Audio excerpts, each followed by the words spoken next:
A date which will live in infamy.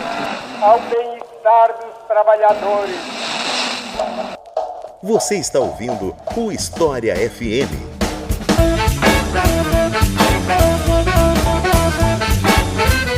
Salve, ouvintes do História FM, bem-vindos a mais um episódio do podcast do Leitor Obriga História. Eu sou Iclis Rodrigues e hoje vamos falar sobre a Força Aérea Brasileira na Segunda Guerra Mundial, o segundo de 3 episódios sobre o Brasil na Segunda Guerra Mundial. E eu não vou dizer qual é o terceiro ainda, porque eu vou manter, o spoiler muito bem guardado. E para falar sobre isso, eu trouxe 2 pesquisadores sobre o tema. Primeiro, Andréa Luder. Eu te passo a palavra para que você se apresente para o pessoal que está ouvindo. Olá, pessoas. Meu nome é Andréa, sou mestranda ali na Federal e eu trabalho em aviação, mas não bem FAB, né? Eu trabalho com aviação civil, mas você vai ver que a aviação civil tem tudo a ver com esse momento, principalmente com a criação da FAB. Aliás, faltou dizer qual federal que você é mestranda. Mestrando ali no Federal do Paraná, né? A criatura aqui, né, vai defender daqui uns 2, 3 meses, já tá, né? Loucura nível 1000. E conosco aqui também, Heitor Henrique, também da Universidade Federal do Paraná. Então, Heitor, fique à vontade para se apresentar para o pessoal. Olá, bom dia, boa tarde ou boa noite, depende do horário que cada ouvinte está nos acompanhando. Eu trabalho com a Força Aérea Brasileira na Segunda Guerra Mundial desde o mestrado. Agora sou doutorando pela Universidade Federal do Paraná e agradeço muito ao convite que o Iclis me fez. Desde já, muito obrigado. Então é isso. Vamos conhecer um pouco mais a atuação da Força Aérea Brasileira na Segunda Guerra Mundial, depois dos comerciais.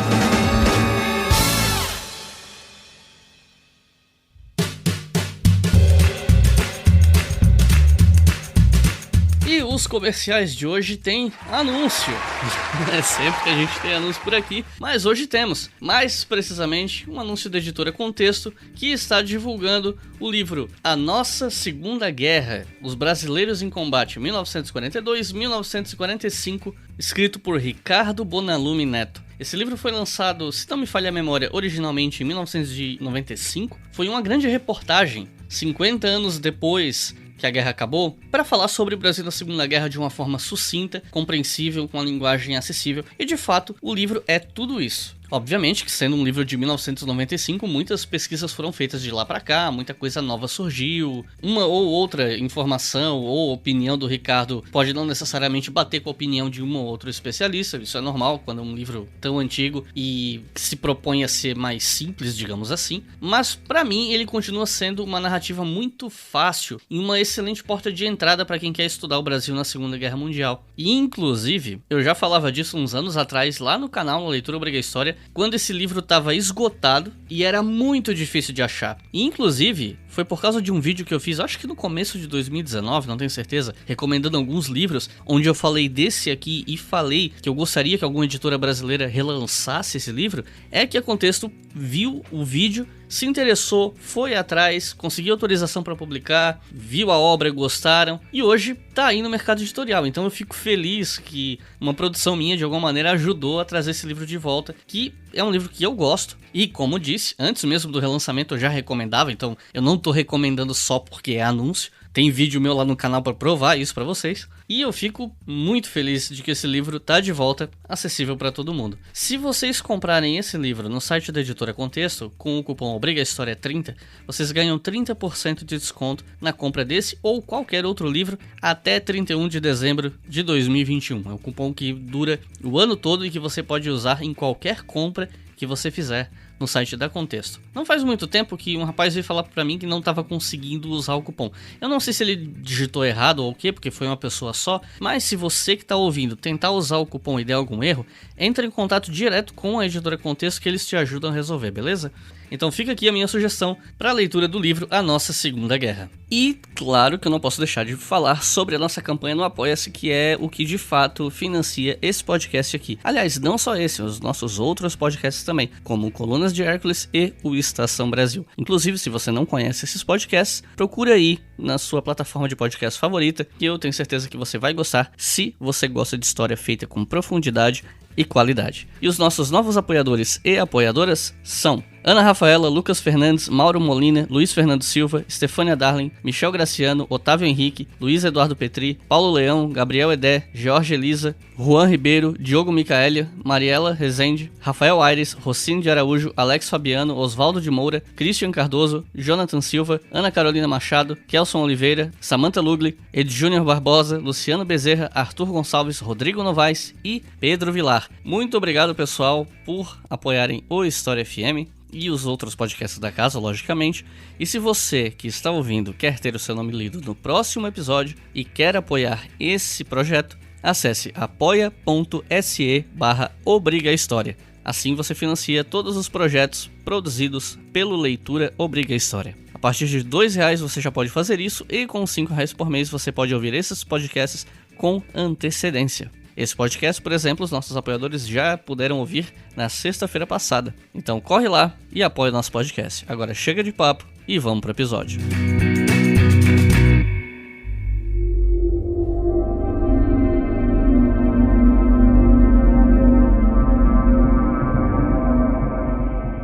Eu queria começar perguntando para vocês qual era o estágio da aviação militar no Brasil antes da Segunda Guerra Mundial. Que aviões que o pessoal usava, qual tinha sido a situação até então, enfim. Então, acho que eu consigo falar essa parte antes do Heitor, porque é bem isso que eu estou estudando agora na dissertação, que é sobre essa primeira fase do desenvolvimento da aviação no Brasil, até 1940. Que a gente tem que ter ideia ali que até a criação do Ministério da Aeronáutica em 1941, a gente não tem nenhuma força aérea definida como tal. A gente tem a aviação militar, a aviação naval e a aviação civil. A aviação civil estava com outro departamento de aviação e obras públicas, e a aviação militar e naval estava correspondente às suas respectivas forças. A aviação militar, ela é criada ali em 14, mas em 1917 ela passa pela missão militar francesa, que é o que vai definir boa parte do modo de instrução, como que são falados, a metodologia da fala da aviação militar, que vai ser diferente da aviação naval. Ela é criada em 1916, mas ela até tem alguns resquícios ali, algumas coisas que passam próximas desse treinamento da missão militar, mas não tem necessariamente os mesmos aviões, até porque não tinha como fazer isso, que os aviões militares, eles são os aviões franceses, até em consequência dessa missão militar, e são uns nominhos bem chatinhos de falar, o Stop Rival, Morane Souligné, Breguet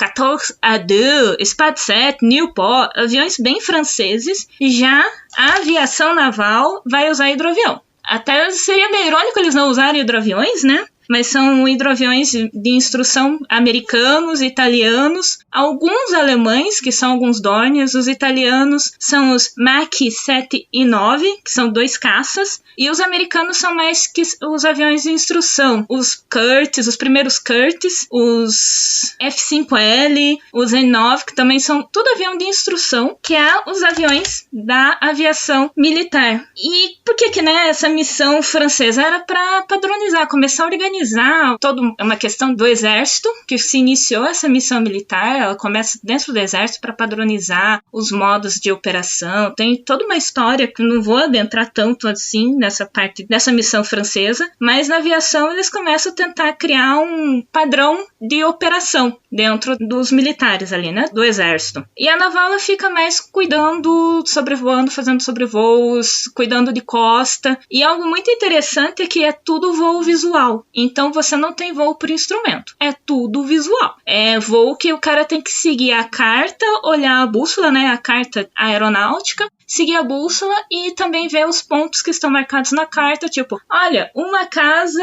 amarela, então isso significa que agora eu posso virar à esquerda. Esse ponto tá marcado na carta, porque como não tem um instrumento, eles só vão no visual. E isso só vai mudar aqui pro Brasil quando a Pan American Airlines, a empresa americana, começa a usar instrumentos dos Estados Unidos e vem a Pan Air, né? A Pan Air e a Panam começam a usar voos por instrumento. Mas isso é só em 1938, 39, já entrando em 40. E, seguindo aqui, né?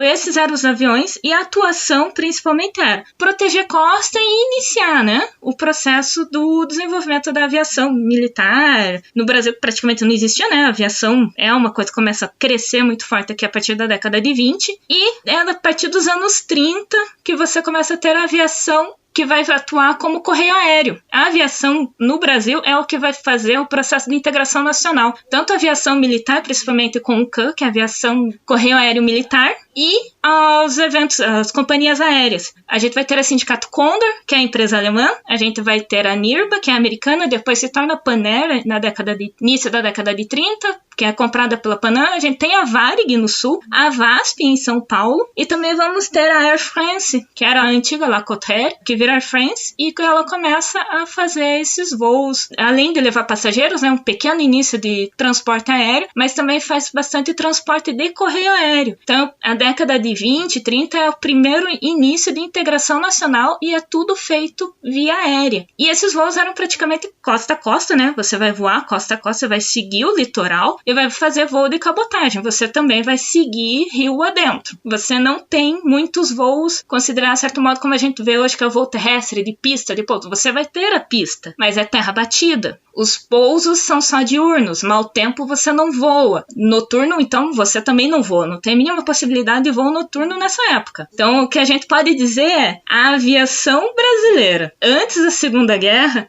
o Dioclésio Lima Siqueira, né, que é um militar brasileiro, que também participou das atuações, né, do Brasil na guerra, assim, ele comenta que o Brasil era uma coisa praticamente funcionando a fogueira, a luz, e não tem mais nada além disso. É algo muito antigo, muito atrasado, referente ao que já estava acontecendo na Europa da pós-Primeira Guerra. Você já está com um amplo desenvolvimento da aviação, nos Estados Unidos também, é um amplo desenvolvimento. O governo americano, já depois da Primeira Guerra, ali na década de 20, investe muito em aviação, principalmente com as linhas férreas, para fazer o correio aéreo, e você tem um crescimento grande para lá, mas para cá ela está começando a se desenvolver. Se desenvolve principalmente com as companhias alemãs, mas a atuação militar em si, aqui no Brasil, ela demora para crescer. Ela se aproveita das linhas aéreas da Sindicato Condor, que é a subsidiária da Lufthansa, para fazer os voos para os interiores. As companhias civis que faziam os grandes voos para os interiores. Então, interior do Mato Grosso, interior de Manaus, e ali indo para a região do Amazonas, Acre. Todas essas regiões foram crescendo ali na década de 30 com companhia civil, e o correio aéreo militar foi vindo junto. Já na década de 30, a gente vai ter um avanço na aviação comparado com a década de 20, que a gente vai começar a ter Catalinas, que são hidroaviões que tanto o Exército e a Marinha tinham, os aviões Waco, que é o principal uso pelos militares do Exército para fazer o correio aéreo militar, e alguns alemães, né, que são os Dorniers também, que são os hidroaviões. A Marinha usava bastante Catalinas. Tinha os Waco também, mas os Catalinas eram os principais, porque por ser um hidroavião e a função da aviação naval é proteger a costa, o Catalina facilitava, também era um avião de bombardeio, mas também acabava usando alguns Catalinas para fazer o correio aéreo naval. E, em geral, ambos usavam o Paulistinha a partir da década de 30 para fazer treinamento em aeronave. Paulistinha hoje, se você tá aqui em Curitiba, Paraná, depois da pandemia, passa ali no Aeroclube que eles ainda têm Paulistinha que funciona. É um biplaninho, é uma coisa bonitinha, mas você não tem confiança nenhuma de voar naquilo. Chance de você se quebrar inteiro. E a partir da década de 40, você começa a ter os Douglas. Começa a se usar alguns Douglas, uns DC-3, são ali, né, década de 36, que eles são criados ali, né, a fabricação de 36 nos Estados Unidos, começa a chegar no Brasil aqui na década de 40. E esses Douglas começam a ser usados principalmente para passageiros, mas também para transporte de cargas, porque ele encurta, né, a distância. E temos o P-39, que também é uma espécie de um avião de caça que o Exército usava. Mas a partir de 41, com o Vargas já no poder, já fazendo 10 anos que estava no poder desde 1930, ele então fala, não, agora a gente tem que criar uma aviação que seja realmente algo que vai, né, desenvolver, né, esse setor. Como que você, né, já começou a Segunda Guerra, e você não tem uma força aérea unificada. Por mais que isso ainda seja uma discussão ali, né, década de 30, se era possível unificar a força aérea, se seria viável unificar tanto a força do Exército quanto a força da Marinha, ou se seria bom mantê-las separadas. Aí Vargas decidiu que não, é bom que seja unificado. O Brasil é muito grande, não faz sentido não manter unificado. Então é criado o Ministério da Aeronáutica, em 20 de janeiro de 41, e nele aparece uma primeira menção a uma força aérea. Ela é chamada como Força Aérea Nacional, mas ela só passa a ser reconfigurada, né, como FAB em 22 de maio de 41, que daí ela detém o nome como Força Aérea Brasileira. E nesse grupo de Força Aérea Brasileira que a gente vai ter, então, a criação da junção, né, da aviação do Exército e da aviação naval. Vai ter ainda membros das armas, né, do Exército e da Marinha que vão preferir manter uma aviação pertencente, né, ao Exército ou à Marinha, sem pertencer à FAB. Quem que é escolhido, né, para ficar como ministro? É o Salgado Filho. Vargas, muito inteligente, ele decide, não vou colocar nenhum militar, nenhum do Exército nem na Marinha, vou colocar um civil que se vire. Mas Salgado Filho já era amigo de Vargas, já se conheciam, Salgado Filho já tinha ficado no Ministério do Trabalho, então eu já era ali, né, amiguinhos. E gaúcho também, né? Então, fechou. Salgado Filho ficou responsável, então, por resolver todo o problema que teria referente às duas forças, porque você não poderia dar privilégio ao Exército, à Marinha, como que você vai reorganizar, né, esse setor. Então, eles começam como fosse assim, do zero. Mas os aviões que eram considerados do Exército e da Marinha passam a ser da FAB, que são aqueles Catalinas, que são os P-39, que são alguns desses três que estão ali, mas que são meio que emprestados da Panam ali, da Pané, para fazer os transportes, e também temos os Wacos e os Paulistinhas. Esses continuam ali junto como aviões da Força Aérea. Então, o que a gente pode dizer, né? Os aviões que a FAB tinha nesse início de criação. Os Waco, alguns Curtiss, uns P-39, os Catalinas, e basicamente são esses aviões que a gente tinha como os aviões da Força Aérea a partir de 41. E a FAB, por sua vez, resolveu enviar 2 unidades para o teatro de operações. Uma unidade de combate, que seria o primeiro grupo de caça do qual eu participei. E a primeira esquadrilha de ligação e observação, que era integrada na FEB. Era uma esquadrilha que trabalhava com artilharia divisionária da Força Expedicionária Brasileira. E quando a gente fala em FAB na Segunda Guerra, né, a gente costuma pensar numa unidade, mas eu acho interessante a gente mencionar que na Itália, no teatro italiano, a gente tinha o primeiro grupo de aviação, que normalmente o pessoal vê a sigla primeiro Gavca, e o primeiro esquadrão de ligação e observação, que era mais conhecido como ELO, que fazia parte da FEB e atuava como observação para a artilharia da FEB, né? Vocês podiam explicar um pouco mais, assim, a diferença entre a ELO e o primeiro grupo de aviação, sobre a criação deles e tal? Bom, para falar um pouco da diferença entre o primeiro grupo de caça e a ELO, eu vou citar primeiro sobre a ELO e depois fazemos umas considerações e comparações para com o primeiro grupo de caça da FAB. Essa ELO, como o Iclis já disse, ela foi uma esquadrilha de ligação e observação e estava sob o comando da FEB no teatro italiano. Ela foi constituída por 11 oficiais aviadores, um intendente, sargentos mecânicos de avião, sargentos de rádio, soldados auxiliares de manutenção, e os aviões que eram utilizados pela esquadrilha eram o tipo Piper Cub, ou também chamado de L4H na sua versão militar. Essa missão da ELO, ela durava em torno de 1 hora e 55 minutos, 2 horas, e tinha por objetivo executar voos isolados sobre o que era chamado de terra de ninguém, ou também sobre a própria linha de frente inimiga. E o seu objetivo era fazer observações e reconhecimento aéreo para regulagem de tiro. Então, era em auxílio com a FEB que essa primeira ELO trabalhava. Eles também possuíam seu grito de guerra, assim como o grupo de caça, também possuíam um emblema, também pode ser chamado de bolacha, assim como o primeiro grupo de aviação de caça. Esse grupo também chega na Itália no finalzinho de 1944. As suas missões também foram executadas a partir do final de 1944 até meados de 1945. Ao todo, a ELO executou 682 missões, com mais de 1.600 horas de voo, e retornaram ao Brasil, divididos entre os integrantes da FEB e entre os integrantes do primeiro grupo de caça. Então vieram separados. Parte do grupo retornou com a FEB, parte do grupo retornou com o primeiro grupo de aviação de caça. Nessa simbologia, neste emblema, encontrava-se neste desenho uma faixa verde-amarela que representava a bandeira brasileira, um oficial que significava o piloto que sobrevoava e executava a missão para ela, e esse oficial estava com um binóculo representando a sua ação, que era observar e estar em constante vigia sobre o que estava acontecendo. As asas faziam lembrança à Força Aérea Brasileira, e as nuvens brancas em alusão à paz que se desejava, e o fundo azul que representava a imensidão do céu, e a sua frase era "olho neles". O comentário a ser feito sobre a Elo é que ela é um pouco menos estudada em relação à FAB, e também em relação ao primeiro grupo de aviação de caça. Os estudos em relação ao primeiro grupo de aviação de caça são maiores, mas de uma forma geral, antes de comentar especificamente sobre esse primeiro grupo de aviação de caça, e já que eu comentei nesse assunto, os assuntos relacionados à história militar brasileira, principalmente durante a Segunda Guerra Mundial, está tendo um grande crescimento de interesse e publicações de alguns anos para cá, da década de 2000 para cá. Antes disso, eles eram restritos às universidades que estavam ligadas com instituições militares ou aniversários de grandes datas de eventos militares da história do Brasil, e a partir de então, dos anos 2000 para cá, o interesse vem crescendo bastante, inclusive o interesse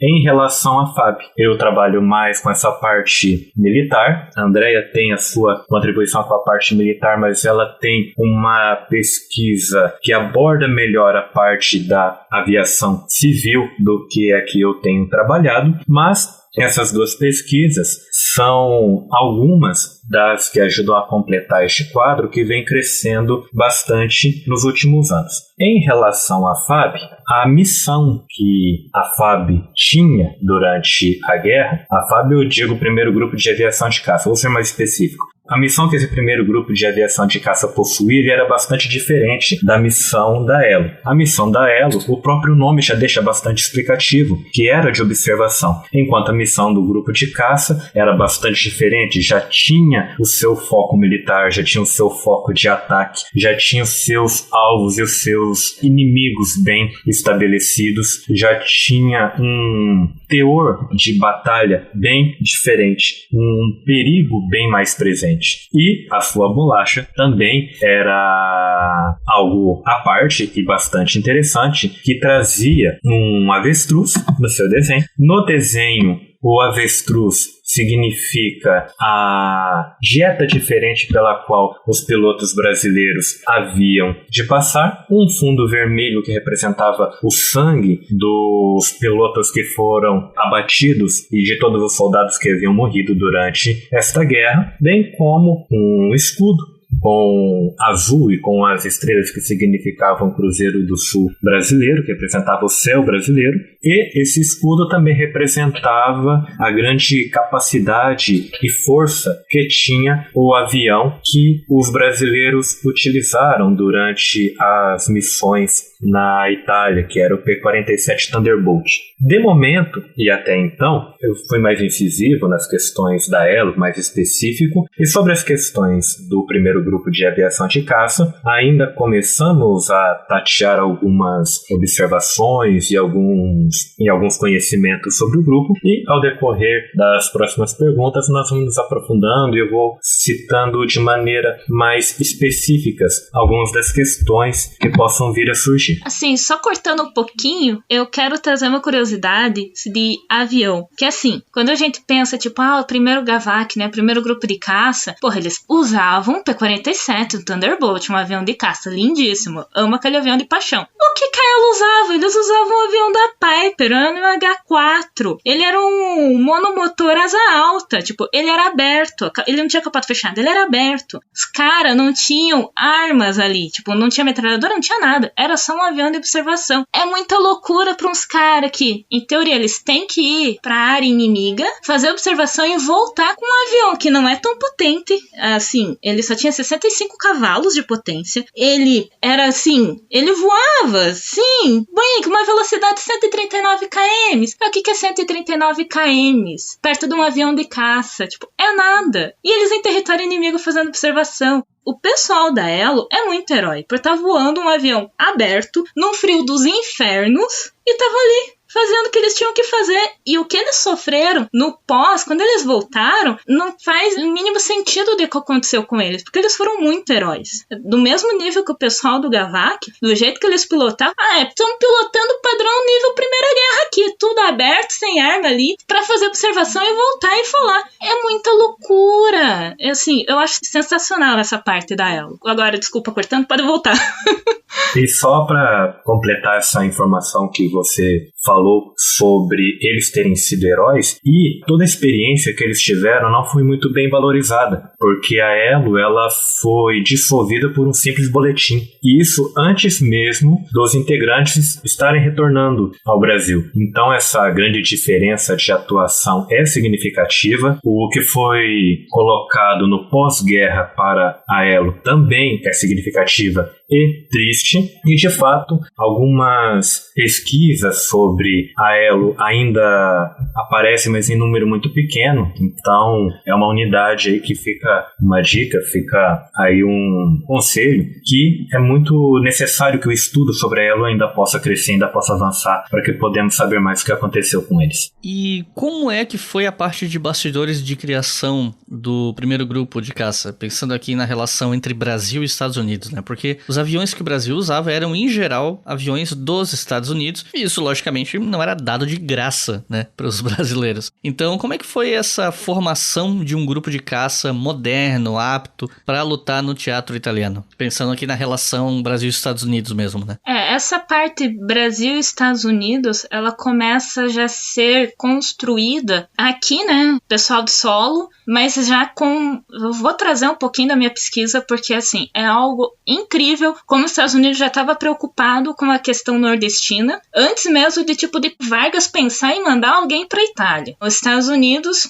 já prevendo que talvez fosse dar muito errado o nazismo, todo problema que desse ali na Europa, e principalmente com medo da expansão da indústria alemã aeronáutica, ele começou a investir no setor aéreo. Isso ali já na década de 30. Porque toda a América Latina era cria dos alemães. A Lufthansa foi criada ali já em 29, 30, né? Tinha várias empresas, aí o governo alemão falou, cansei, não quero tantas empresas assim, e criou a Lufthansa. Alemão, né, que depois que você descobre que é tipo, Hansa é a liga, Luft é a ar, então vai ficar, né, a liga do ar, mais ou menos, né, bem grosso modo. E daí aqui é criado o Sindicato Condor, é criada a Escadata, que é a colombiana, é criada várias empresas, a Varig, mesmo que seja a criação de um alemão, os aviões eram todos alemães, o dono da Varig, né, o senhorzinho antes, ele não tinha nenhuma ligação com o governo alemão, ele não queria, ele queria criar uma empresa civil brasileira, mas mesmo assim ele rodou na década de 40, junto com todas as outras empresas alemãs, ali em 43, o governo brasileiro falou, proíbo empresas de origem alemã que mantenham alemães como funcionários-chefes, com encargos altos como diretor, presidente, vice-presidente. Essa gente toda vazou. Pilotos alemães já era, então tem que ser brasileiro, e isso é uma consequência dessa aliança com os Estados Unidos. Quando os Estados Unidos começou a perceber que ia dar muito ruim, essa influência, né, esse monte de alemão no Brasil, na América Latina como um todo, ele começou a investir na Panam, que foi a única empresa que sobreviveu, basicamente depois da crise 29, que dá um monte de problema no setor aéreo americano civil. As empresas grandes começam a comprar as empresas pequenas lá e dá um problema. Isso que eles cresceram um monte na crise 29, aí em 32 o governo americano descobriu que era um jeito das empresas grandes comprar a empresa pequena, fechar a empresa pequena e ficar com o direito de correio aéreo lá. Em 32 eles quase acabaram, 31 e 32 eles praticamente acabaram com as grandes empresas aéreas lá, e a única empresa empresa que sobreviveu foi a Panam, que a Panam não fazia correio aéreo comercial, né, dentro de casa ali no território americano. Ele fazia correio aéreo internacional, ligava Estados Unidos e Cuba, e foi o único que ganhou grandes subsídios do governo americano ali a partir de 33 e 34 para investir nas rotas da América Latina. Ali em 36, 37, eles começam a conversar com o Juan Trippe, que era o dono da Panam, e nisso eles decidem então ali em 38, 39 fazer um acordo que é o ADP, que é o Airport Development Program, que é o Programa de Desenvolvimento Aeroportuário, e que na teoria seria aviação civil para aviação civil, né, praticamente, né, resumindo assim, a gente vai construir aeroporto, a gente vai melhorar, criar torre, vai começar a implementar voo por instrumento, a gente vai melhorar as mil maravilhas do setor aéreo na América Latina, só tinha um porém. Quem ia operar esses aeroportos? Quem ia fazer toda a manutenção de rádio, das torres de controle de tráfego, do aeroporto em si, do controle e tudo,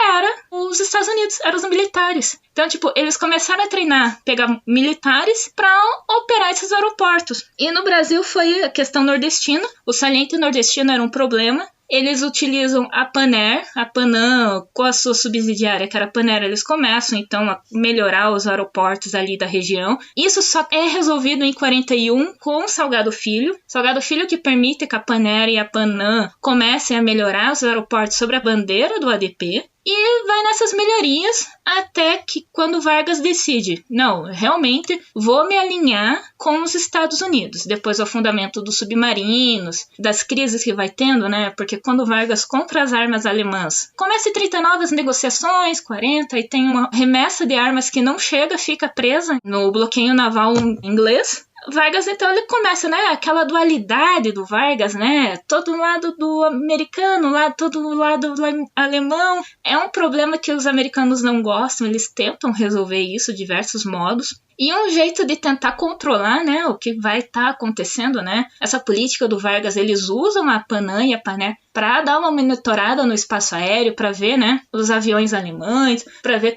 como que tá a rota da Sindicato Condor, né. E quando o Vargas decide, não, depois do fundamento dos submarinos ali, eles fazem um acordo, né, do Brasil e Estados Unidos. Eles então começam a negociar sobre o Land Lease, que é o empréstimo e arrendamento. Nisso vai entrar os equipamentos aéreos, mas são os equipamentos voltados agora para o setor militar. O que são? São praticamente os aviões, os motores e o treinamento do pessoal. Não é só assim, pilotos, tudo bem, nós temos os pilotos passaram pelo treinamento dos aeroclubes, porque a maioria dos aeroclubes no Brasil eram coronéis do exército ou da marinha que davam aula, então algumas partes do treinamento não tinha muita diferença. O que diferia mesmo eram as especificidades, né? Que um aeroclube vai voltar para o civil, mas o militar e o naval também, né? As suas diferenças. Mas quem estava ali dando aula eram os militares. E o mesmo padrão, era paulistinho. O que tinha de paulistinha em aeroclube era incrível. Mas, voltando, né? Já ali em 43, então, é firmado esses acordos. Os pilotos, você tem mais ou menos treinado. Agora você vai treinar eles para os aviões, mais para os P-39, para os P-40, para os Catalinas, para cuidar de ofensivas submarinas na costa brasileira, principalmente na região nordestina. E também, agora a gente vai ter o treinamento de pessoal de terra específico. Você vai ter treinamento de mecânico, treinamento de torres, para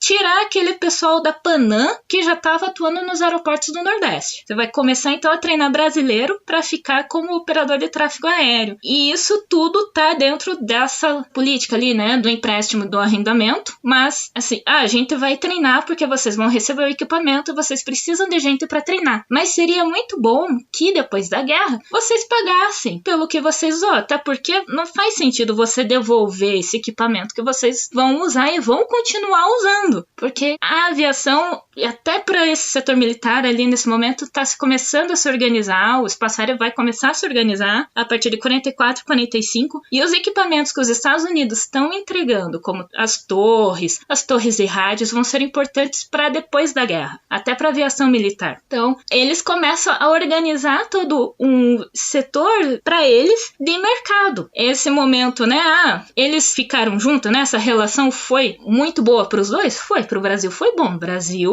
o que ele não tinha em 20 anos ali, ele conseguiu rapidamente, ele se atualizou, né? O setor aéreo militar se atualizou muito, mas em contrapartida a gente ficou muito refém no pós-guerra de ter que comprar esses equipamentos. Os aviões não havia como não comprar, é algo que você precisa, teria que se manter, tanto que no pós-guerra houve encomendas de outros P-47s, de outros Thunderbolts, encomendas de mais aviões de militares para se manter, né? É sempre atualizado até ser criado a Embraer aqui no Brasil para voltar, né, para o desenvolvimento da nossa aviação militar, não ficar dependendo tanto do externo, mas essa força aérea, ela moderna, ela só é criada com essa associação dos Estados Unidos e Brasil por meio do empréstimo e arrendamento. E quando eles vão para a guerra, os aviões são emprestados e arrendados, e quando eles voltam, o Brasil tem que pagar esses aviões.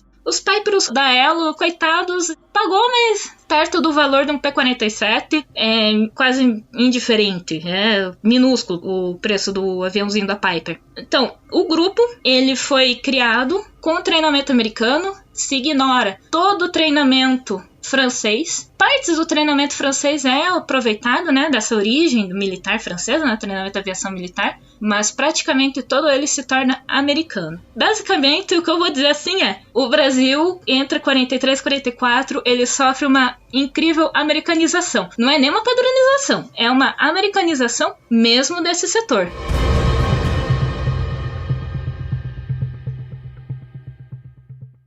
Você está ouvindo o História FM.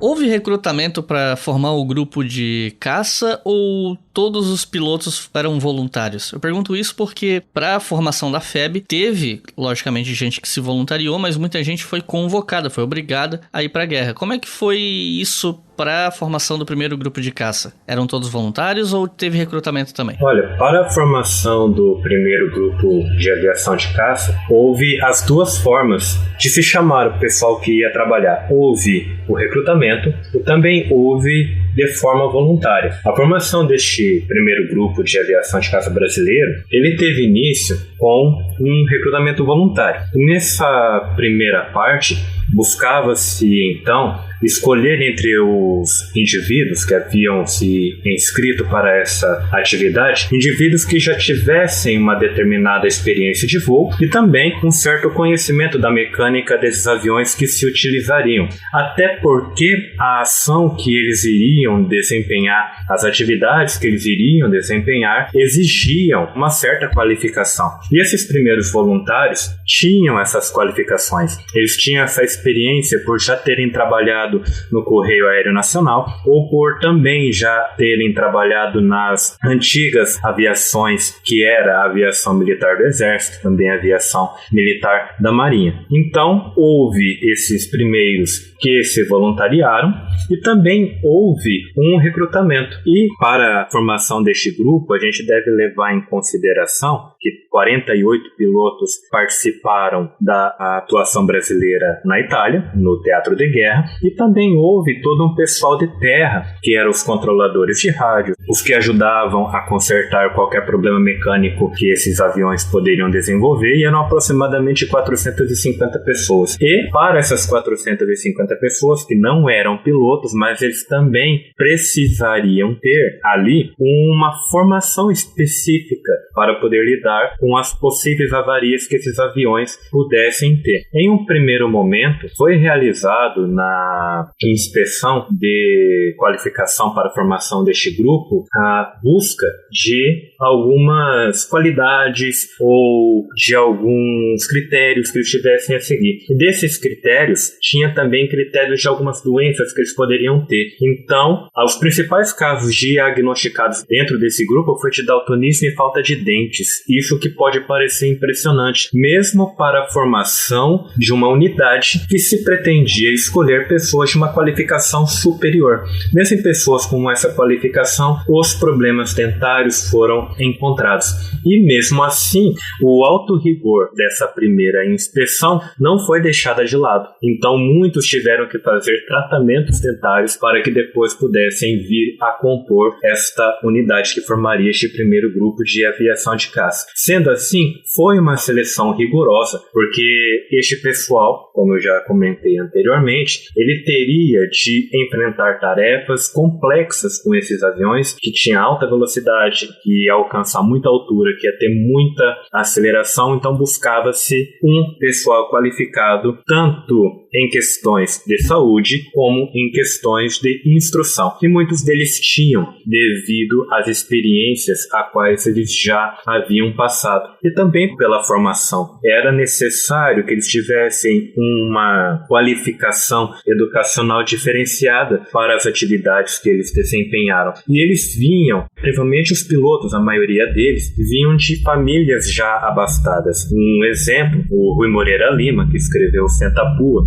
que é praticamente a porta de entrada para se saber o que aconteceu com a Força Aérea Brasileira na Segunda Guerra Mundial. Ele era filho de advogado e a família dele era uma família já com algumas posses. O Torres, por exemplo, que foi um outro piloto brasileiro e o piloto que mais desempenhou missões durante a Segunda Guerra Mundial, tinha o conhecimento de mais de 5 línguas. Então, estes pilotos já tinham uma formação diferenciada. Isso mostra, fazendo um contraste com a FEB, por exemplo, um contraste bastante diferente. Os pracinhas que comporam o quadro da FEB não possuíam uma origem sociológica, vamos dizer dessa maneira, tão abastada ou com tanto diferencial educacional quanto esses possuíam. A FEB, por exemplo, ela já era um retrato muito mais natural do que representava a sociedade brasileira daquela década de 1940. Uma sociedade com baixa qualificação educacional, uma sociedade com dificuldades econômicas bastante grandes. Então aqui dá pra gente perceber essa diferenciação entre os grupos sociais brasileiros. Os grupos que compunham a FEB representavam de maneira mais parecida o que realmente era a sociedade brasileira.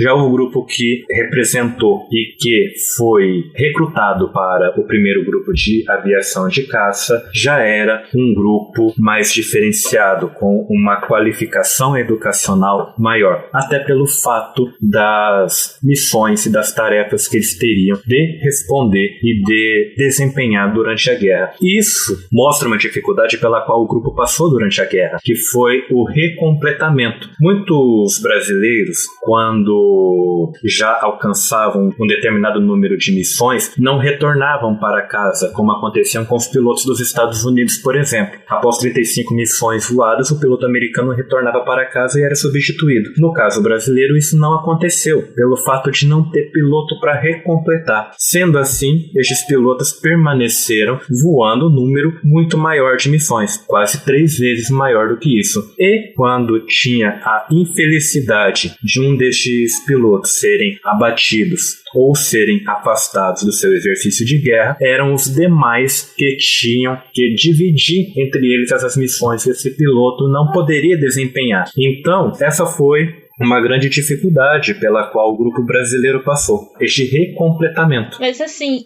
desculpa, Heitor, te cortar, assim, essa questão do recompletamento, a gente não pode falar, né, tipo, piloto, é parte difícil, né, é preferível, né, os norte-americanos tinham uma política, é preferível perder o avião do que o piloto, porque o piloto se demora para se fazer, né, treinamento e tudo mais. Mas a política brasileira ali, Vargas, o pessoal ali, né, do alto comando na guerra, não estava a fim de fazer o recompletamento da FAB, mas estavam longe de querer fazer isso. Isso, assim, é nítido, porque eles começam a pensar num grupo de recompletamento quase no final da guerra. E assim, tudo bem, é importante, né, ter esse pessoal, mas quando eles mandam esses pilotos, sinceramente, na minha opinião, né, da pessoa que só leu ali por cima, assim, eu não consigo ver o governo brasileiro, Vargas, o exército ali, o pessoal, por mais que o Nero Moura pedisse, tivesse, né, uma voz forte ali, não estavam afim, eles não queriam, era uma política deles de não querer fazer o recompletamento. Esse fato que a Andrea colocou, ele é bem presente, sim. A segunda turma que iria para a guerra para fazer este completamento, ela foi terminada, digamos assim,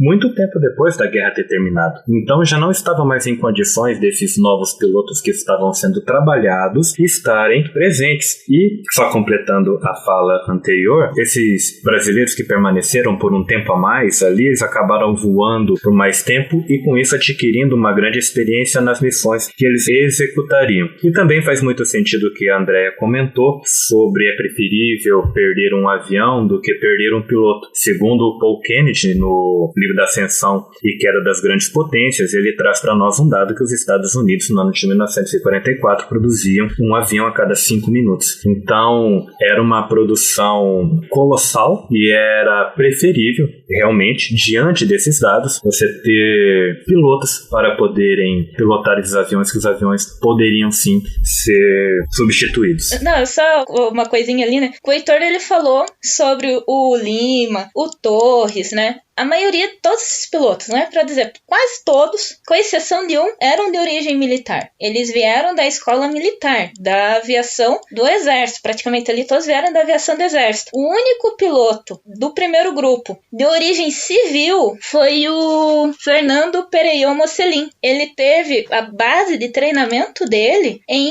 aeroclube. Ele começou no aeroclube de Santa Maria, no Rio Grande, e daí ele veio para Curitiba e terminou fazendo o voo solo dele aqui no Aeroclube do Paraná. Isso está no livro dele, a Missão 60. Isso daí, vocês, quem quiser, acha bem fácil. Mas assim, é só uma curiosidade que a maioria do pessoal de terra, de controle, de radar, de operação de rádio, era um misto civil e militar, mas o único piloto civil foi o Fernando. Só para dizer, tipo, olha, civis também foram pra guerra.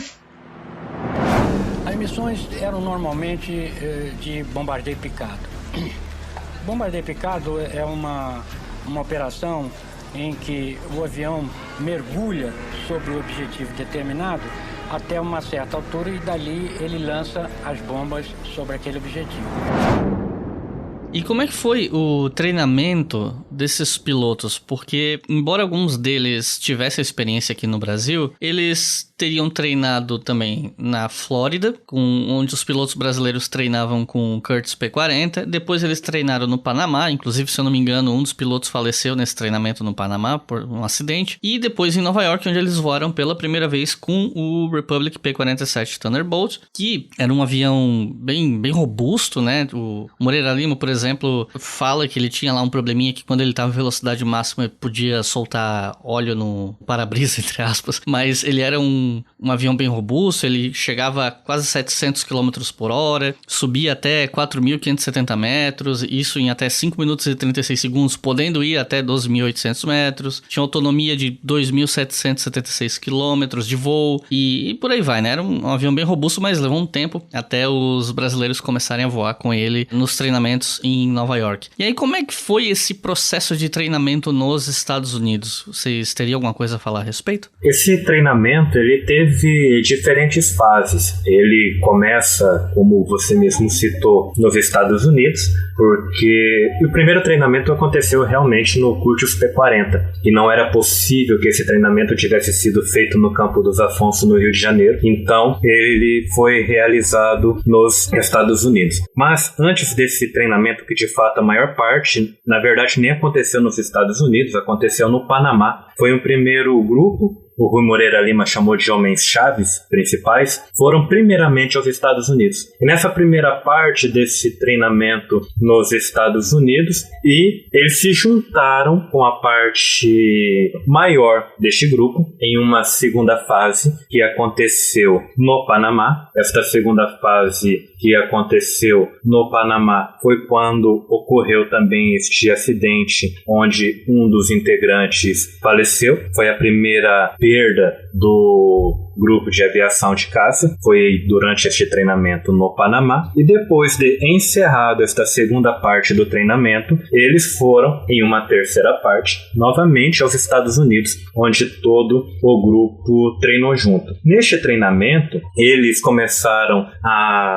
foram apresentados aos aviões que eles utilizariam durante a guerra, que foi o P-47 Thunderbolt. Ali eles aprenderam como seria esse sistema de voo dos Estados Unidos, como trabalhariam como uma unidade subordinada a outras unidades dos Estados Unidos, e aprendendo essa forma de guerra para que depois pudessem ser enviados para o teatro de operações na Itália. Então ali, eles, mesmo já tendo essa experiência aqui no Brasil, era necessário este treinamento para adaptação a esta nova realidade que eles enfrentariam. Um caso bem diferente que aconteceu ali, e eu acho que vale a pena ser citado, é que o grupo brasileiro que estava treinando no Panamá, não havia entre eles uma diferenciação racial, não havia uma separação dentro do grupo, assim como aconteceu em algumas unidades militares dos Estados Unidos. E isso começou a causar algum desentendimento entre o grupo brasileiro e os grupos dos Estados Unidos, que também estavam ali para treinar, já que seriam um grupo que atuaria na guerra entre brasileiros e norte-americanos. Então, esta diferenciação que não ocorria no grupo brasileiro começou a causar certos incômodos. Então, contra a vontade,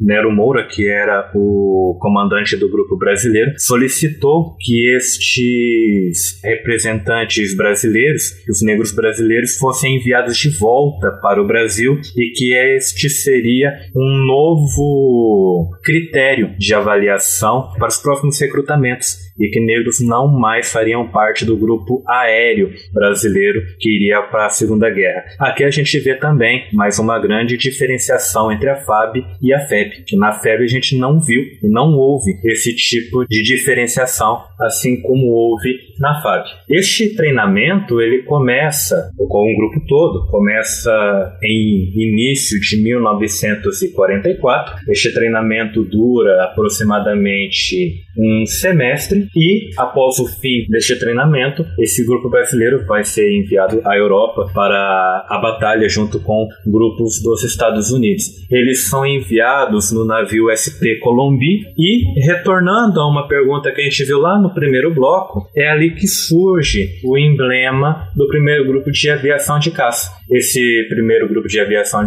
esse emblema, eu e a Andrea já trabalhamos com ele em algumas exposições juntos, e aquele fundo vermelho significava então o sangue derramado durante a guerra. A nuvem branca era a representação de que a ação aconteceria no céu. O avestruz era uma forma de identificar o piloto brasileiro com um avestruz pelo fato de uma nova dieta que esse grupo brasileiro havia conhecido e começou a se utilizar, que era muito diferente do que ele tinha aqui no Brasil. E também tem o foguete, que representava a força das armas do avião. O escudo representava, repetindo o que eu comentei anteriormente, o escudo representava toda a robustez do P-47, e ele foi desenhado, ele foi assim moldado por um dos próprios pilotos brasileiros que estava neste navio quando eles estavam em deslocamento para o teatro de guerra. E o grito de guerra Senta Pua era muito utilizado por estes integrantes desde outras situações que eles estavam aqui no Brasil. Passou a ser utilizado durante a guerra e também durante reuniões que esses grupos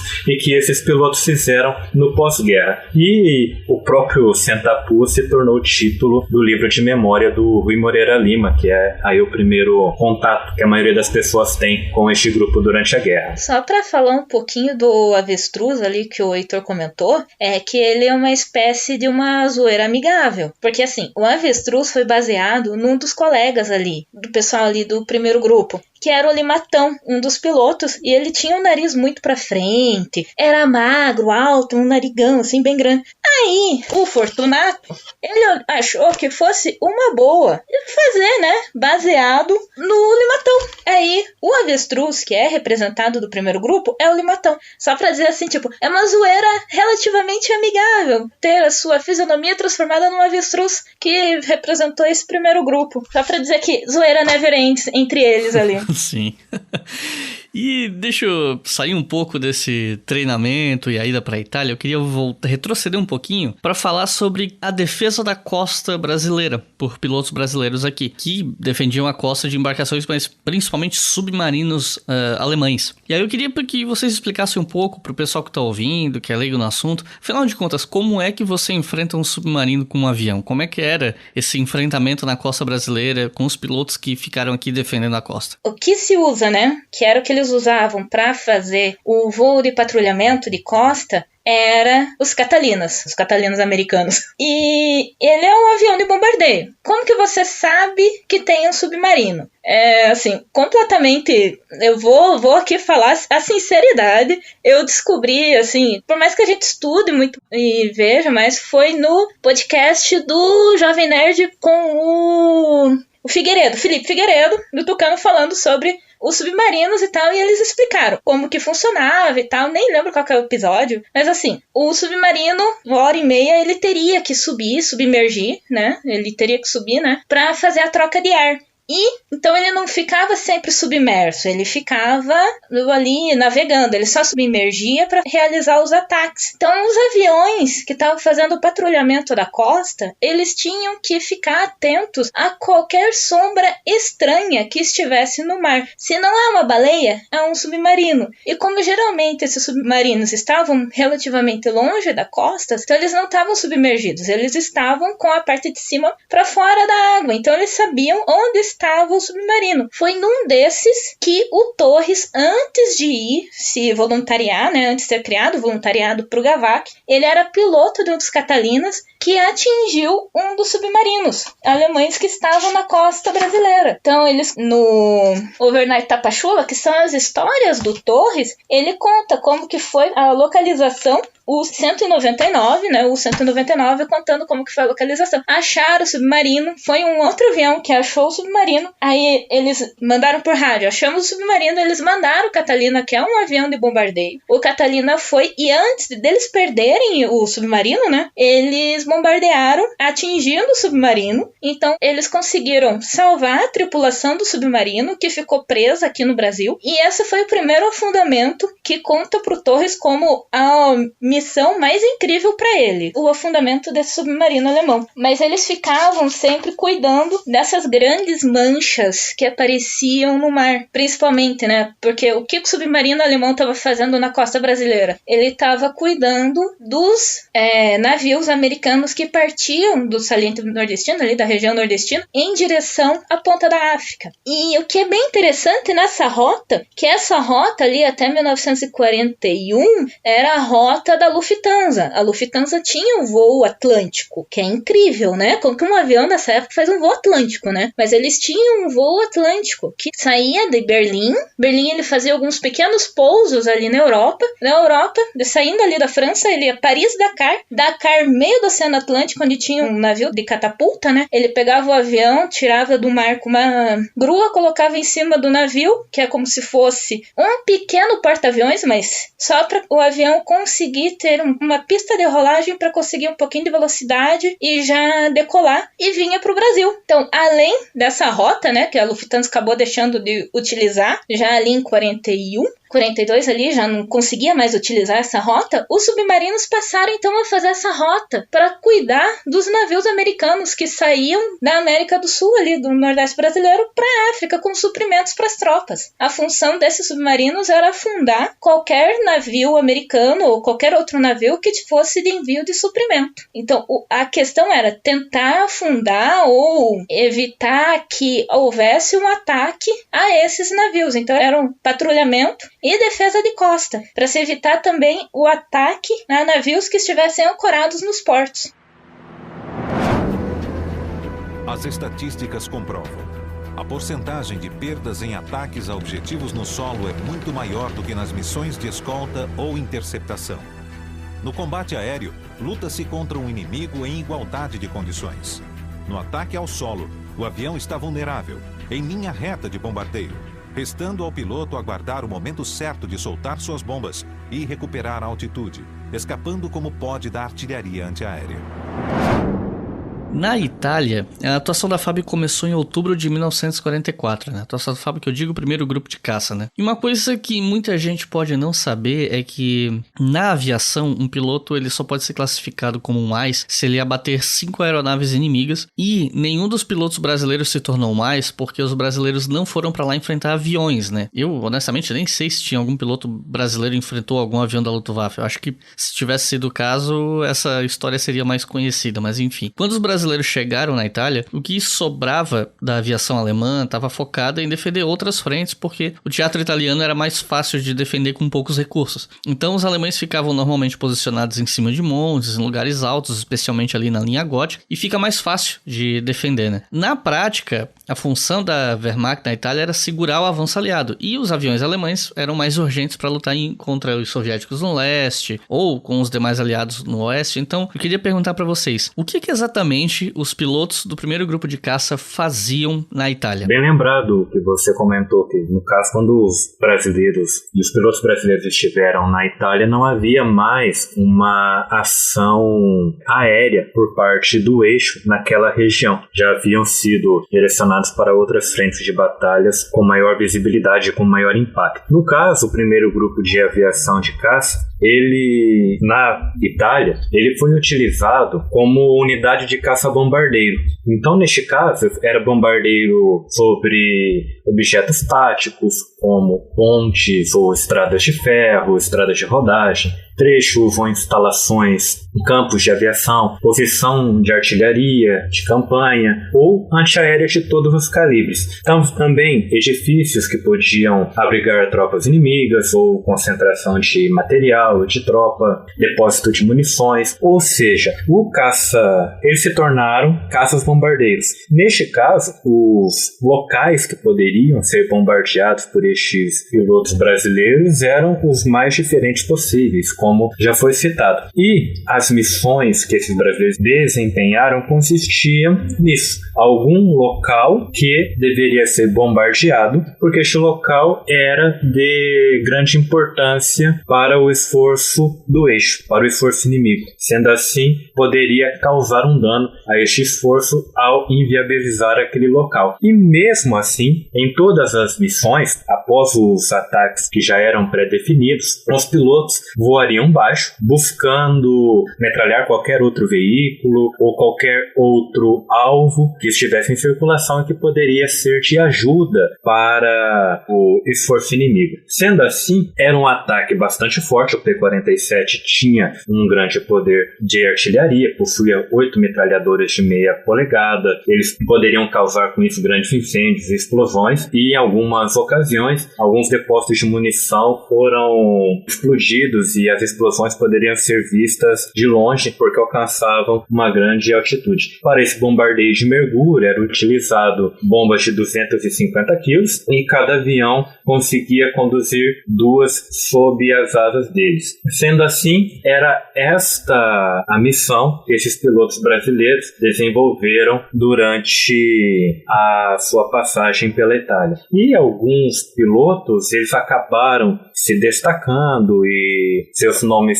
foram mais lembrados, às vezes nem tanto pela importância da missão que eles representaram, que eles desempenharam, mas até por casos diferentes. No caso, a missão número 59 do Rui Moreira Lima, ele estava com o objetivo de metralhar e bombardear algumas posições, e quando ele estava realizando essa missão, a antiaérea foi muito forte, atingiu o avião do Rui Moreira Lima. Ele teve que fazer um pouso forçado. Pelo fato do avião dele ter sido atingido e ter sido atingido no motor, já na sua comunicação por rádio com colegas, os colegas falaram para ele pular, que tentar salvar o avião naquela ocasião ali seria muito perigoso, mas foi isso mesmo que ele fez. Ele conseguiu pousar o avião e neste pouso, o trem de pouso não abriu, o que dificultou ainda mais o pouso dele. Então foi um pouso muito complicado, muito difícil, difícil, muito arriscado, e depois de ter pousado, em comemoração a esta atitude que ele teve e por esta tarefa que ele conseguiu cumprir, ele ficou em coma alcoólico de tanto tomar vodka. E esse coma alcoólico de tanta vodka que ele ingeriu foi muito perigoso e causou um risco à saúde dele bastante grande. Então, essa missão dele é lembrada por este fato peculiar. Mas também temos outras missões de outros pilotos que ficaram lembradas. Teve o piloto, deixa eu só me lembrar o nome dele, ele era o Luiz Lopes Dornelles. Ao executar a sua missão de número 89, veja que já é um número muito maior do que aquilo que a gente comentou antes. No dia 26 de abril de 1945, já perto do fim das ações no Teatro de Guerra italiano, ele já havia terminado a sua missão, ele já havia concluído, e no retorno para o campo de pouso, ele relata aos colegas pelo rádio que ele vai atacar mais um alvo. E quando ele desceu para atacar, era um depósito de munição. E quando ele explodiu uma bomba e aquele depósito de munição como um todo explodiu, o avião dele se perdeu no meio da explosão e ele não conseguiu sair da explosão e ele faleceu. Então ele faleceu depois de ter completado a sua missão de número 89. Foi uma das perdas que o grupo brasileiro teve. Outra missão bastante importante, na verdade, ela nem foi realizada no Teatro de Guerra italiano. Foi o que a Andrea acabou de comentar, do Torres, que teria afundado o submarino na costa brasileira. E também outras missões a quais os brasileiros desempenhavam, eles eram atingidos pela artilharia antiaérea, com isso saltavam do seu avião. Quando caíam em espaço amigo, eles retornavam depois de uma grande caminhada até a sua base, e quando caíam em mãos inimigas, como aconteceu com 2 dos pilotos brasileiros, eles ficaram em campo de prisioneiros até o final da guerra. Então, esses talvez sejam os fatos que marquem um pouco mais a missão e a atuação desses pilotos brasileiros, já que eles não estiveram envolvidos em batalhas diretamente entre caças, como as que aconteceram em momentos anteriores da guerra, mas em outros teatros, eu quis dizer.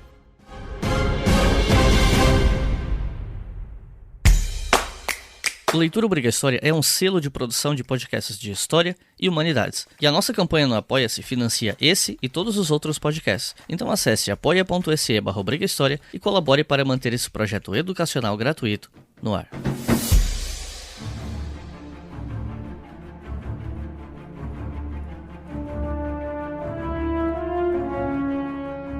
Quando a gente lê sobre a FEB na Itália, vem muito à tona os relatos de como a FEB tinha uma relação amistosa com a população italiana local. Tem muitos relatos de febianos, por exemplo, compartilhando comida com famílias italianas que passavam fome e tal, até porque a Itália estava devastada nesse momento. E aí eu queria saber como é que era a relação da FAB com a população local, com os italianos. Tem algumas histórias que se destacam nesse sentido?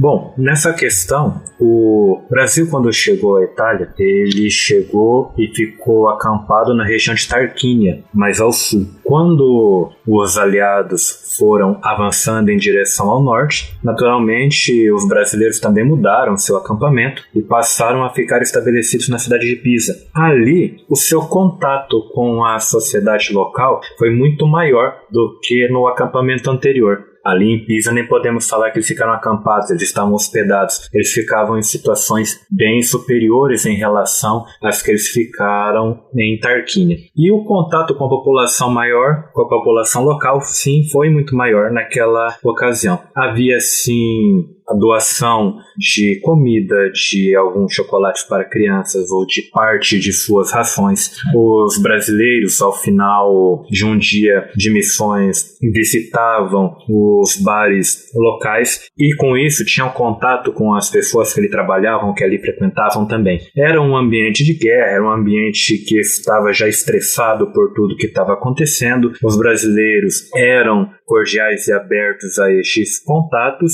então havia sim esta participação e esse contato entre brasileiros com a sociedade local, assim como os febianos tiveram. Mas também tinham seus pontos negativos. É o caso que a Andréa vai comentar agora. O caso que o senhor Herónides da Cruz, ele foi mecânico de P-47, ele foi pra guerra, e num dia, numa palestra ali no Museu do Expedicionário, aqui em Curitiba, ele contando, né, que uma vez ele saiu com uns amigos pra passear na cidade, e chegou uma família, né, se aproximando deles, oferecendo a filha deles, prostituição clara, para terem qualquer coisa, em troca de qualquer coisa. É um ambiente de guerra, é um ambiente em que sim, acontecia prostituição claramente. Então a gente não pode dizer, eles eram super legais e tudo mais, era um ambiente muito legal e saudável. Longe disso, é um ambiente completamente estressante e é um ambiente em que sim, acontecia prostituição. Hoje em dia que seria considerado até pedofilia, né? De crianças, de meninas de 15, 16 anos, 14 anos, e de mulheres em situação de risco, com criança provavelmente para alimentar em casa, com a família inteira para alimentar, marido morreu ou está em algum outro lugar da Itália que não se tem a mínima ideia onde esteja. Então, é um ambiente muito difícil, né? O Herónides, ele disse que ele e os amigos dele recusaram, eles deram o que eles tinham para a família, porque eles acharam aquilo a coisa mais horrorosa. E realmente, né? Numa situação daquelas, para os pais estarem fazendo isso é realmente uma situação muito difícil. E se pensar que provavelmente aconteceram diversas situações, como famílias chegando e oferecendo suas filhas, não só para os brasileiros, na questão da febre, mas também para os americanos, para os outros que estavam ali, né, para os outros exércitos que estavam ali. Então é uma coisa que tem que ser mencionada, porque não é tão bonitinha assim essa relação, ela também tem esse outro lado. Sim, inclusive, quando eu entrevistei um dos febianos que eu entrevistei, ele comentou justamente isso, só que ele comentou isso mais depois que a gravação tinha acabado, que ele comentou. E ele falava disso, que famílias ofereciam filhas, ou mesmo o marido oferecia a esposa em troca principalmente de comida, né? E ele falou que ele viu um ou outro que realmente tirou proveito disso, mas que eles colocam como alguém muito religioso, que jamais pensaria numa coisa assim, né? Mas sim, esse tipo de coisa aconteceu, apesar dos muitos relatos de famílias que foram ajudadas sem necessariamente esse tipo de coisa, né? Que foram ajudadas porque, de fato, alguns soldados, alguns expedicionários sentiam pena dessas famílias e compartilhavam parte da comida, tal coisa que era mais difícil de acontecer, por exemplo, com os soldados americanos, porque os americanos estavam ali desde a invasão da Sicília, em 43. Digamos que eles estavam mais calejados e mais indispostos com os italianos, com a situação, ao contrário da maioria dos brasileiros, né? Mas eu acho que sim, vale muito a pena mencionar isso aí, porque isso infelizmente acontecia na Itália, aconteceu em vários teatros da Segunda Guerra Mundial. Eu dei uma volta em cima de uma estrada e vi um carrinho pequenininho andando na estrada vermelha. Eu dei a primeira passagem e não atirei. Era hora de atirar em tudo que se movesse, né? Aí saiu um homem de dentro do carro, deu uma volta. Quando ele viu o avião indo embora, ele voltou para dentro do carro. Mas aí o avião estava voltando. E aí eu tive que atirar. E aí o carro explodiu. E é uma coisa que me repugna até hoje quando eu penso nisso. Coitado, né? Talvez não fosse nem de guerra, talvez fosse até contra os alemães. Morreu. Uma outra coisa que eu queria perguntar é que alguns desses nomes foram mencionados por vocês, mas eu gostaria de perguntar para vocês, assim, alguns nomes mais conhecidos do primeiro grupo de caça, seja pelo número de missões, seja por alguma história inusitada que ocorreu com eles na guerra. Vocês já mencionaram o Rui Moreira Lima, por exemplo, que talvez seja o ex-piloto mais conhecido pelo Sentapua, né, o livro de memórias dele, pela participação dele na Comissão Nacional da Verdade em 2013, ou foi um pouquinho antes, agora eu não lembro. E, enfim, tem toda a história do Rui durante a ditadura, que ele foi preso mas enfim, eu tô indo longe demais aqui. Minha pergunta é, que pilotos vocês gostariam de mencionar, assim, ou que foram mais destacados, ou que tiveram histórias inusitadas que vocês acham que vale a menção aqui? Bom, aqui no caso eu citaria primeiramente o líder do grupo, o Nero Moura, por ter agido como o líder, não só como líder, ele também voou, ele também fez e desempenhou missões, e liderando o grupo, ele era o responsável por trocar várias documentações com o Ministério da Aeronáutica e também com os superiores do dos grupos americanos ao quais os brasileiros estavam subordinados. Ele também possui um livro que foi publicado em 1996, mas depois de sua morte, que era em forma de entrevista, e ali ele cita e comenta várias coisas que aconteceu durante a guerra e também no posterior à guerra. Ele tinha uma grande amizade com o presidente Getúlio Vargas, foi até piloto particular de Vargas durante o segundo mandato do Vargas. Então, uma primeira menção a outro piloto devido à sua importância, não tanto em uma missão, mas pelo conjunto da obra. Eu citaria aí a importância do Nero Moura. Sim, eu gosto muito referente a essas histórias, que é interessante o pessoal conhecer. É a ópera do Danilo, o irmão do Nero Moura, Danilo Moura. Ele teve um problema, voando com os P-47s. Ele acabou sendo atingido pela antiaérea e ele teve que saltar do avião. Só que isso em linha inimiga, frente inimiga. E ele resolveu que ia voltar pra base. Olha a ideia, né? Porque o padrão era: caiu, assim, você teve que saltar de paraquedas, você vai procurar os partisanos, que eram os italianos contra, os nazistas ali, o pessoal que estava fazendo basicamente uma guerra de guerrilha ali, lutando contra eles e tal, e você vai ficar com eles até a gente dar um jeito de te achar e você voltar pra cá. Não, Danilo resolveu voltar. Aí o Danilo se encontrou com esses partisanos e deu a ideia de: então, eu quero voltar deles. Mas tu é um idiota, praticamente isso que eles falaram. Aí ele: não, mas eu quero voltar. Então tá, a gente vai ajudar você a voltar. E o Danilo passou por um monte de percussão, não quero dar spoiler. Quem quiser procura a ópera de Danilo pra ler, porque é uma coisa assim: pode dar errado, vai dar errado, vai dar errado, vai dar errado. Não, deu certo! E no final ele chega de volta no acampamento e você fica: cara, mas como? Muitas possibilidades de ter dado errado e deu certo. É incrível, assim, quem quiser ler e fica: cara, esse cara rolava dado e o D20 saía ali 18, 19, 20, Nunca deu erro crítico ali, um dano crítico, só Sim. Alto, Porque podia ter muito dado errado. Inclusive, eu queria sugerir aqui pro pessoal que tá ouvindo. Normalmente a parte de sugestão de coisas é no fim do episódio, mas eu já vou adiantar um pouco o serviço e vou recomendar que vocês procurem um documentário, Senta Pua, que conta essa história com mais detalhes, e tem no YouTube. Vocês conseguem até com legenda em inglês, assim, se quiserem passar para algum amigo de fora. Enfim, fica aqui a sugestão. Começamos a chegar e dizer: destruímos isso, bombardeamos isso, acertamos esse alvo. E o americano começou a perguntar: ué, essa turma que chegou agora já está fazendo isso tudo e a nossa aviação não está fazendo nem metade disso? Como é que pode?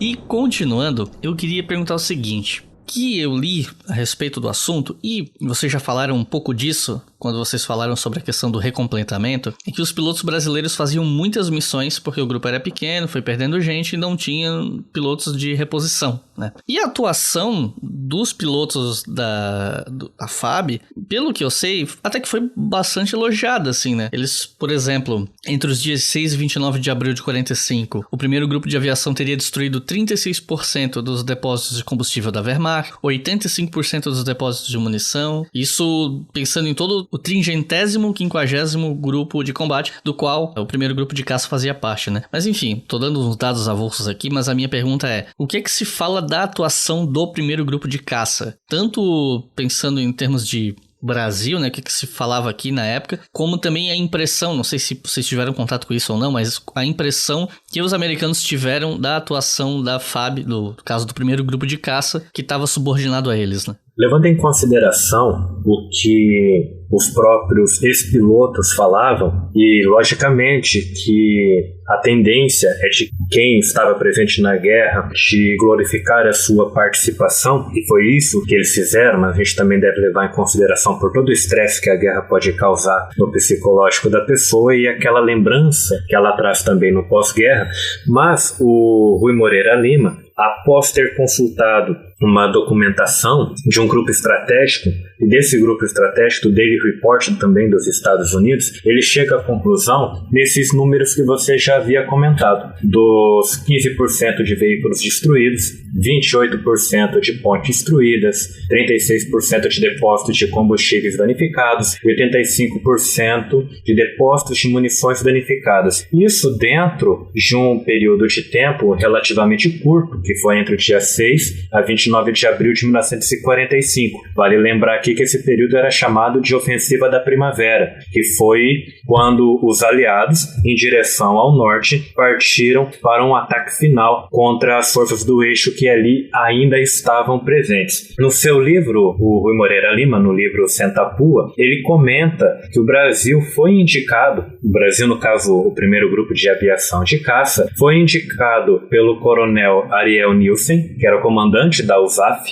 a receber uma condecoração dos Estados Unidos pelo seu desempenho de guerra, que havia sido um desempenho muito forte, havia sido um desempenho muito heróico, e por isso este comandante da USAF havia indicado o grupo brasileiro a receber esta condecoração. E essa condecoração ela foi entregue ao grupo brasileiro, porém com muito atraso, só no ano de 1986. Alguns representantes do grupo já nem estavam vivos mais para poder receber esta homenagem, essa condecoração, e o primeiro grupo de aviação de caça do Brasil e uma unidade da Royal Air Force foram as duas únicas unidades não americanas a receberem esta condecoração, já que a medalha de citação presidencial dos Estados Unidos é direcionada apenas a grupos militares dos Estados Unidos. Então, diante disso, a gente pode chegar à conclusão que a atuação do Brasil foi uma atuação honrosa. Pelo fato de estar na guerra e ter cumprido a sua missão, já é uma atuação honrosa, mas pelo fato como essas missões foram desempenhadas e com pequeno número de pilotos, sem recompletamento, eles voando às vezes 3 a 4 missões por dia e chegando ao final da atuação em guerra com aproximadamente 90 missões, alguns desses pilotos. Então, eu vejo assim como uma atuação digna de ser lembrada, também pelo seu desempenho. Não pode esquecer que dos pilotos brasileiros que não foram para a guerra, o pessoal que acabou não sendo escolhido, rolou uma inveja, mas uma inveja que o pessoal, quando eles voltaram, né, o primeiro grupo voltou da Itália, eles eram chamados entre os colegas, né, de farda aqui no Brasil, não entre o grupo, né,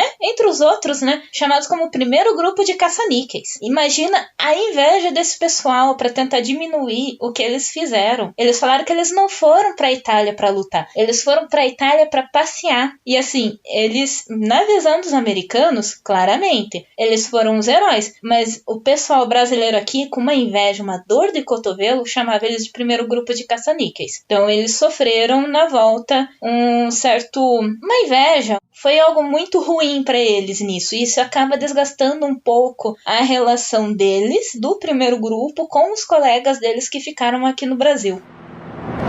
E de repente eu soou no microfone: "The war is over", quer dizer, falando em inglês, a guerra terminou. E eu vi muito marmanjo se debulhar, chorar.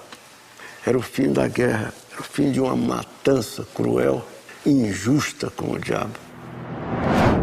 E aproveitando que você falou sobre isso, a minha próxima pergunta era justamente a questão da reintegração dos pilotos da FAB depois da guerra. Eu não lembro onde eu li isso, acho que foi no livro A Guerra Que Não Acabou, do Francisco Ferraz, mas eu posso estar enganado. Mas eu lembro de ter lido que os pilotos da FAB tiveram alguns privilégios em relação ao pessoal da FEB, no que concerne a poder dar entrevista ou falar das experiências deles na guerra, enquanto os febianos em geral receberam várias restrições quando eles voltaram. E, embora eles pudessem ter um pouco mais de abertura que o pessoal da FEB, tinha esse tipo de situação, né, que também aconteceu com a FEB, diga-se de passagem. E aí eu queria perguntar pra vocês como é que foi a reintegração dos pilotos do primeiro grupo de caça depois que eles voltaram. Mas isso daí é uma seara.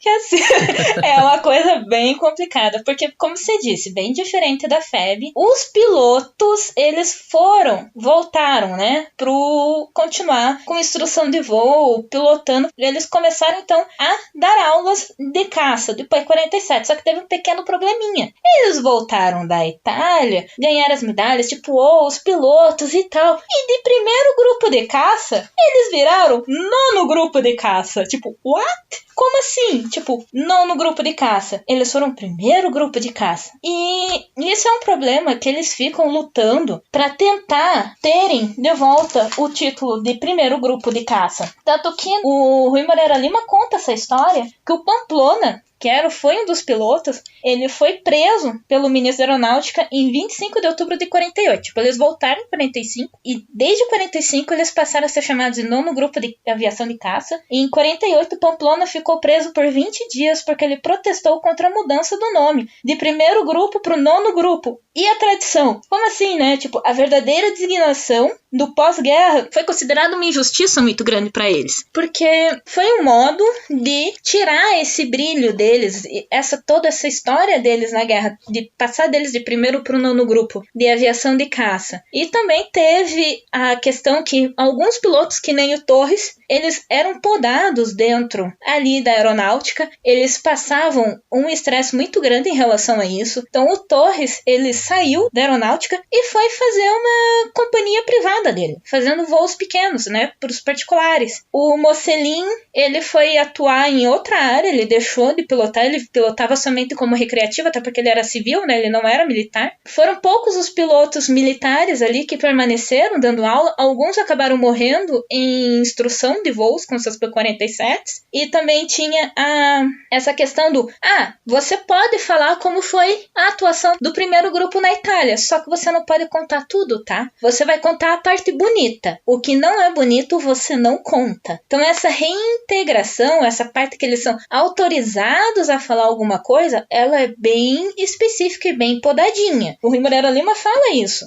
que era uma coisa muito cautelosa, você tinha que ter alguns cuidados de se falar, senão você corria o mesmo risco que o Pamplona, de ficar preso. E o que a gente acaba tendo, né, de bastante de história deles, é os livros que eles escreveram. O que é engraçado, porque isso é parte da história da aeronáutica, da Força Aérea. E eles não têm, assim, agora que eles passaram, né, a escrever livros deles, específicos sobre o primeiro grupo de aviação, a Força Aérea, mas o que você tem de grosso, de informação deles, são de livros de memórias que os pilotos escreveram. E isso é muito interessante, que tipo, a construção da identidade da instituição, ela passa como, tivemos o primeiro grupo de caça. Ótimo, eles foram para a guerra e representaram o Brasil. E acabou. O importante do grupo foi para isso. O que mais ele fez, o que essas pessoas foram, não importa praticamente mais nada para essa instituição. A instituição da FAB, ela só vai pegar aquela partezinha do primeiro GAVAC na Itália, a atuação junto com os americanos, tudo bonito, e essa é a história da instituição. Quem eram esses homens? O que eles faziam? Pouco importa. Importa o Rui Moreira Lima, que ele escreveu praticamente a Bíblia sobre a atuação, que é o Santa Pua. Santa Pua é tipo a Bíblia deste momento.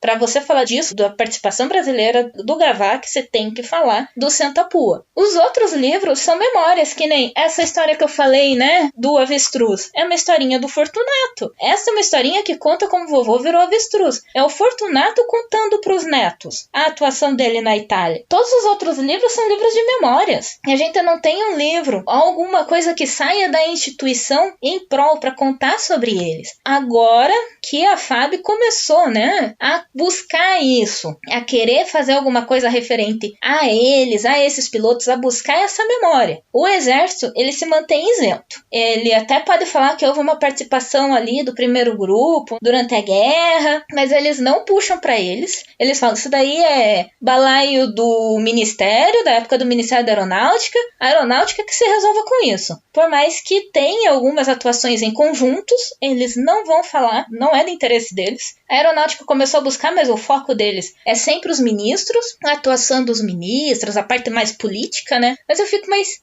o primeiro grupo foi algo político. E eles fogem disso por conta da instituição. Porque a instituição não quer se atrelar a algo político, mas não tem como falar do primeiro grupo, dos interesses brasileiros, dos interesses norte-americanos, das disputas que aconteciam por baixo. Como que você não pode querer falar que sim, esse processo do pós-guerra e desse processo do desenvolvimento da Força Aérea nesse momento é sim quase uma americanização de todo esse setor. A gente pode dizer que posteriormente se produz um padrão, né? Se torna alguns procedimentos padrões de alguns elementos da aviação por conta de definições internacionais da aviação. Mas na aviação militar nesse momento, sim, o Brasil passa por um processo de americanização. Não tem como não falar isso. E provavelmente para a instituição assumir isso não é muito legal, porque agora que ela construiu uma cara de não, é a Força Aérea Brasileira, ela é brasileira, uma coisa mais nacionalista, né? E falar que então, todo o treinamento, toda essa base da aviação que veio com eles e que eles ofereceram como instrução nas escolas, no Campo dos Afonsos e até mesmo nos aeroclubes, vieram dessa escola americana, fica feio, né? Fica complicado você falar isso. Então, entrevistas nessa questão de vocês estão autorizados a falar aquilo que nós da aeronáutica liberamos vocês a falar, além disso não pode, tanto que muitos deles acabaram sendo contra a ditadura, os governos militares, eles foram expulsos, outros foram forçados a se aposentar, isso dos pilotos. Quando a gente vai falar de operação de terra, do pessoal de terras, assim, que controlava a torre, que fazia rádio, mecânico, quem era civil? Então, benção, tchau e boa sorte. É a mesma coisa que aconteceu com o pessoal da FEB. Quem era já militar conseguiu alguma reposição, ser relocado para o que os americanos já estavam planejando em conjunto com os brasileiros ali, no setor aéreo, ali com o Ministério, de se construir centros integrados de defesa aérea. Começa já uma discussão do que seria isso ali em 45. 47 a gente tem um esboço e já na partir da década de 50 a gente começa a ter a construção do que a gente chama de SINDACTA. Os 5 SINDACTAs do Brasil que controla o tráfego aéreo, onde que está indo o avião, de onde que saiu, de onde que está indo, faz todo o controle aéreo brasileiro, civil e militar. É por isso que o nosso sistema aéreo, ele é militar, ele não é civil, ele vem da Segunda Guerra, ele é um elemento oriundo desse momento de pós-guerra. Alguns pessoal foram integrados nesse primeiro sistema, os outros foram trabalhar em companhias aéreas. O próprio Herônides, que era mecânico de P-47, que é armeiro, ele foi tipo, civil então, tchau, pega aqui tua malinha e te vira. Ele foi virar mecânico de carro aqui em Curitiba. Então, a experiência jogada fora para o setor aéreo é gigantesca. E falando em aviação, a tecnologia muda. Sim, muda. Mas o conhecimento e a técnica toda adquirida, essa você só vai aprimorando. Treinar uma pessoa do zero, em vez de manter aquela pessoa que já ficou, é uma perda irreparável. E isso demora um tempo. Todo o treinamento, até ela se familiarizar com as coisas, é um tempo que eles poderiam estar utilizando a pessoa que já tinha aquele conhecimento. Então, a reintegração, mais ou menos legal, foi só com os pilotos. E com alguns militares, o pessoal de terra. De resto, sofreu a mesma coisa que a FEB sofreu. Então, é assim... É um pouquinho melhor, mas não é tão melhor assim. É quase igual.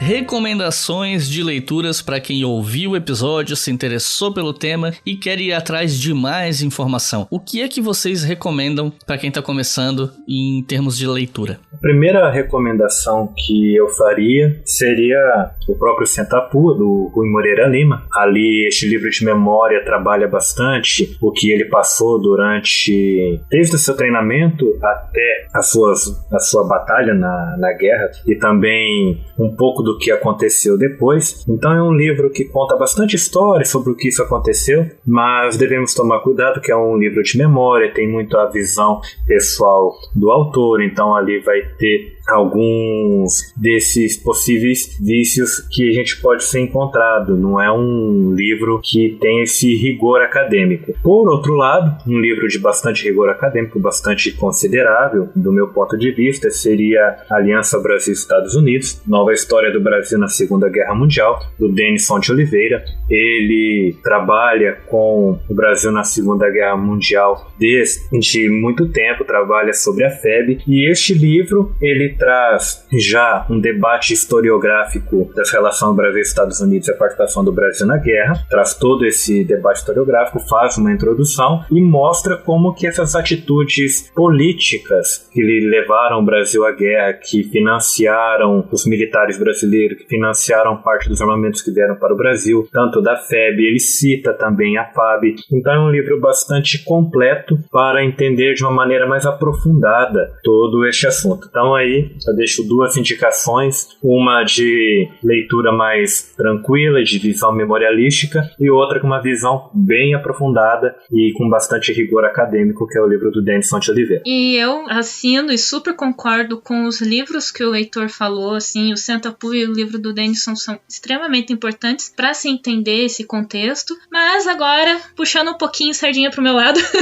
eu recomendo para vocês, quem quiser ler, assim, o Breve História da Aviação Comercial Brasileira, é um livro do Aldo Pereira, é um livro maravilhoso, é grandinho, mas ele é maravilhoso. Ele fala desde o princípio da aviação no Brasil, de 1919 até 1980. É um livro amplo, gigantesco assim, de informação que ele traz, de entrevistas que ele traz sobre a aviação comercial. Que não pensem que a aviação comercial não é importante para este momento, sim, ela é extremamente importante. Então conta todas as histórias de dificuldade do desenvolvimento da aviação, de como ela também está relacionada com a aviação militar nesse momento. Então, eu super recomendo. Quem tiver dificuldades em achar o livro, só me chamar em algum momento ali no Facebook, André Lúcio, vocês vão achar que eu dou um jeito de vocês acessarem o livro. E eu queria recomendar de novo, uma recomendação que eu já dei aqui no episódio, que é o documentário Sentapu, que foi feito, eu acho que no começo dos anos 2000, não tenho certeza, e ele entrevista vários pilotos que ainda estavam vivos na época, né? Hoje, infelizmente, nenhum dos pilotos que voou pelo primeiro grupo de caça tá vivo, todos já faleceram, mas na época nós tínhamos vários pilotos ainda vivos, e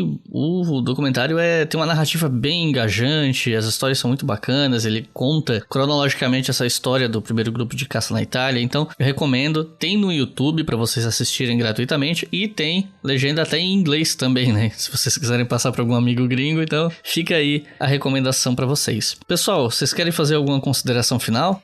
Só lembrando que, agora eu lembrei o nome do senhorzinho que fundou a Varig, é o Otto Meyer, pouco alemão. Pra vocês terem noção, o que esse senhorzinho sofreu para criar a Varig, aí em 43 chegar o governo brasileiro e falar: então, sabe essa tua companhia? Ela não é mais tua. Foi mais ou menos isso.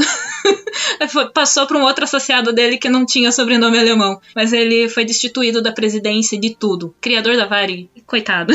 Foi algo assim que o governo brasileiro fez. A Sindicato Condor passou a ser Cruzeiro do Sul para desgermanizar a linha e tudo mais. Então, foi um processo de caça às bruxas no setor aéreo. Heitor, alguma consideração final? Eu não tenho uma consideração final a fazer, eu tenho mais um agradecimento. Comentar um pouquinho que eu acompanho o seu trabalho já faz alguns anos. Conheci através do canal do YouTube, o Leitor Obriga a História, e depois o podcast História FM. Gostaria de falar que admiro muito o seu trabalho, que é de grande conhecimento em um momento onde o conhecimento não é levado a sério, onde nós estamos sempre rodeados por negacionismos e conhecimentos superficiais, e julgo que o seu trabalho é muito importante nesse momento. Parabenizo por isso e fico honrado em ter sido convidado para poder participar de um episódio do podcast. Agradeço muito por isso, foi muito legal ter participado aqui com você do trabalho, foi muito legal ter participado com a Andréia também. Só tenho agradecimento a considerar. Bom, eu é que agradeço a presença de vocês aqui, foi um pouquinho truncado a gente conseguir marcar, mas finalmente aconteceu.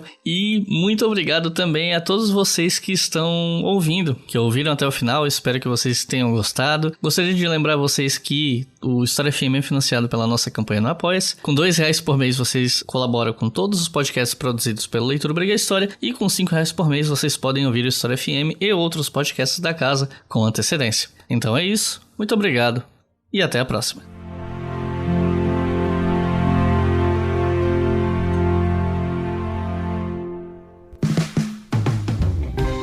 Este podcast foi financiado por nossos colaboradores no Apoia-se. Acesse apoia.se/obrigahistoria e contribua para manter este projeto educacional gratuito no ar.